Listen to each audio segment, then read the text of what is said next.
Ha ha ha. I might as well play you this video because it's aged so goddamn well in the weeks since. If only I could take some satisfaction in this, but unfortunately I don't. I wish Doctor Who were the politically charged progressive show it's always been, but had its dignity. And unfortunately, here we are in the opposite timeline. I've been making YouTube shorts of my individual episode reviews of this current Doctor Who season, but this episode here has provoked me to make a full-on video. And not for the right reasons. And I will get round to Story in the Engine eventually. I actually really like that story. It's one that definitely rewards rewatches. Anyways, yeah, wow, lucky day in the Interstellar Song Contest. It's been a ride. To quickly bring everybody up to speed, a problem I've identified with political stories in the current era of Doctor Who is that rather than being meditations on political ideologies and conflict, they've now been reduced to just posturing, a bit of catharsis for everyone who happens to agree and nothing more. No attempt at provoking thought, no attempt at teaching anybody anything. And if you want further elaboration,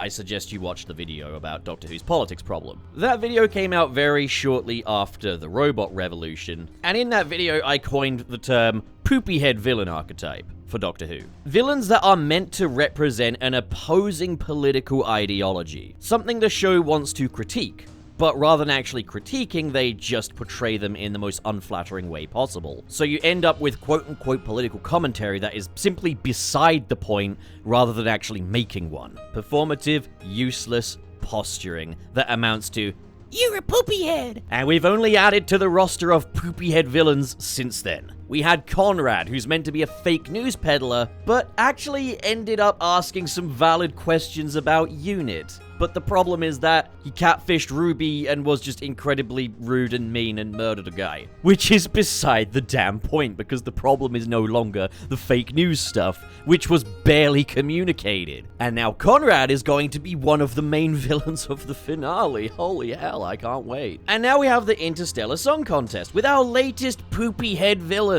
This time, they are a protester, a genocide survivor from a marginalized world that's been invaded and drained of its resources.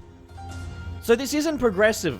I just want to put that out there. None of this is progressive. Pete McTeague has managed to write yet another anti-protest story, inadvertently, with Lucky Day, and now we got a second anti-protest story in the form of the Interstellar Song Contest by Juno Dawson. Now, admittedly, things are a little different behind the scenes on this one, as Juno Dawson is more of a young, hungry writer. Someone quite early in her career, fresh in this industry. So personally, I'm willing to give just a little bit more benefit of the doubt in a behind-the-scenes sense. So, while I think the Interstellar Song Contest has incredibly problematic optics, it's nothing personal, okay? Truth be told, it's nothing personal with Pete McTeague or Russell T. Davies when they bungle political messages anyway. I'm not denying that these probably come from good intentions, but the lack of checks, balances, and frankly fucking nuance has my head spinning. I think what really happened here is that Juno Dawson set out to make kind of Die Hard meets Eurovision.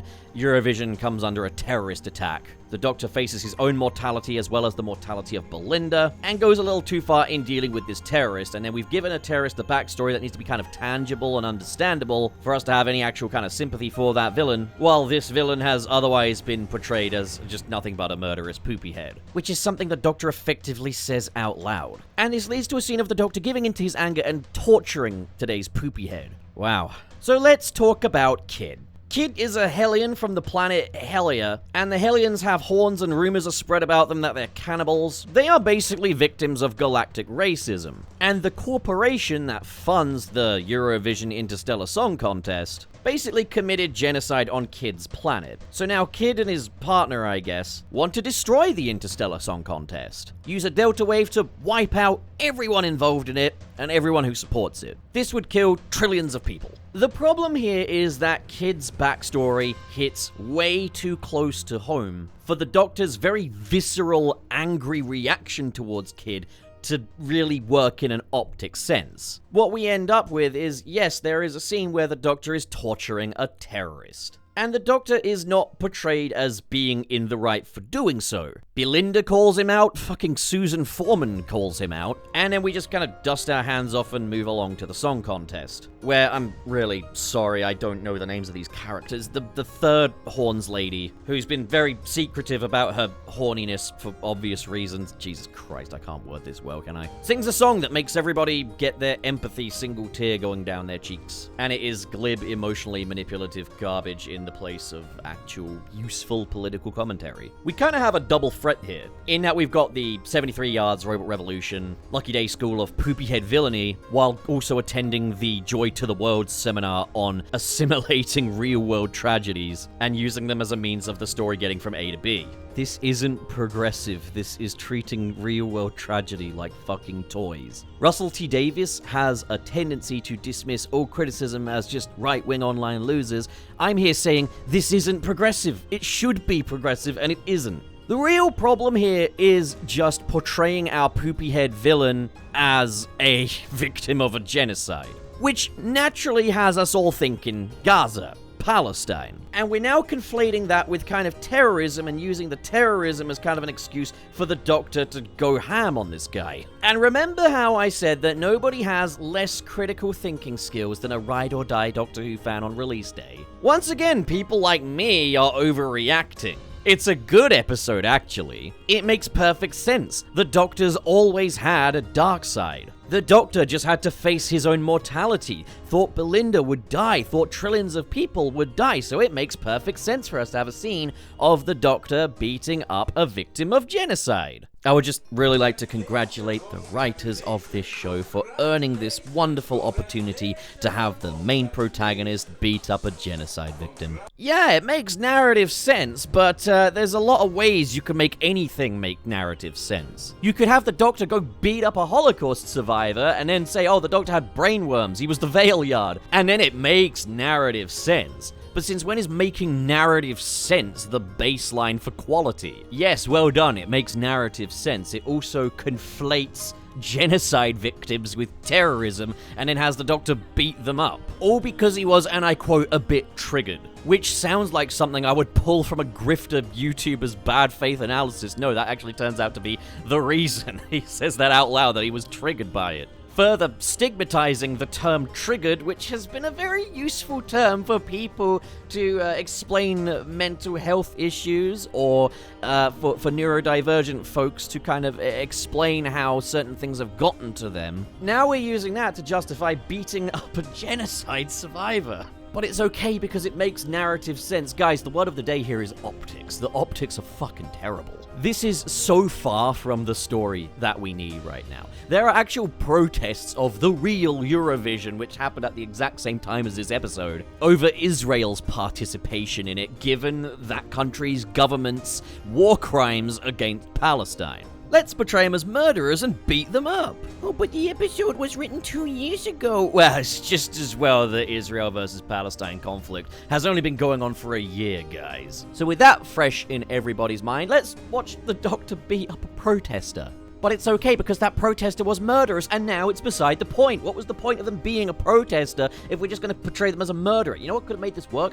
Would be if the protesters were religious protesters. Maybe the Hellions were taking part in the song contest and were portrayed as good people, and these protesters were religious nuts who drank the Kool-Aid about the Hellions and decided they wanted to blow up the entire thing. Then the Doctor's anger is far more justified. Then that scene of the Doctor actually kind of losing his rag and torturing them feels far less uncomfortable. Oh, but it was meant to be uncomfortable. Okay, yeah, I'm gonna write into my script the Doctor does the big Sikh Heil, and that's totally uncomfortable, and it's meant to be uncomfortable. But does that make it good?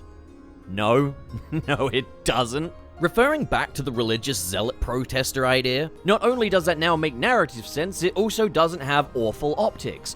Optics are something that needs to be taken into account with any form of political storytelling. I've mentioned how optically weird it is that the Doctor has never regenerated into a black person. In fact, we split the Doctor in two and kept the white one around before we ever committed to having the Doctor regenerate into a black person. It might make narrative sense in the moment, but it still doesn't change the optics of it. And this is something that a lot of Doctor Who's most staunch defenders are failing to acknowledge. If you enjoyed this episode for what it was, Die Hard meets Eurovision, fine. Genuinely fine. And again, no personal hate towards these writers. Miscommunications can happen. I got this friend who was a film student and he wanted to make a film that was kind of like an anti-racism piece that inadvertently ended up becoming incredibly racist. And sometimes you don't realize the mistake has been made or that the optics are bad until you actually see it play out on screen. I get how this can happen, but I think there needs to be far more checks and balances involved. But I think worse yet, the fans need to stop defending this. Because this is basically like what happened with J.K. Rowling in a way. There were some questionable optics and moments in the Harry Potter books, but oh, don't worry, J.K. Rowling means well. Oh, we love J.K. Rowling, she can do no wrong.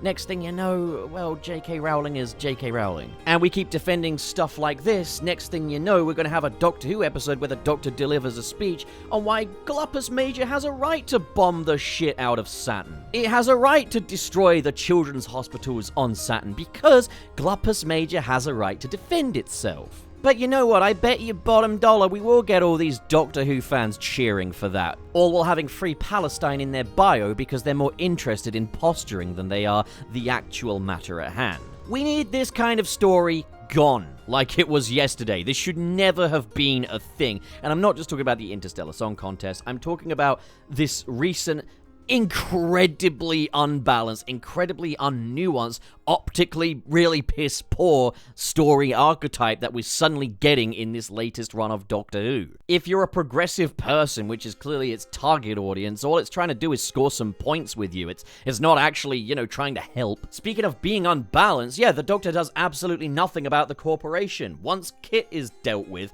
nothing is said about the song contest. If anything, it's glorified. But it's okay because the singing Hellion lady that took part made everybody cry with a song, made everybody empathize. I've heard different things that it's like the writers are trying to go out of their way to kind of alienate right-wing viewers, to rile up the anti-woke crowd. Yeah, great.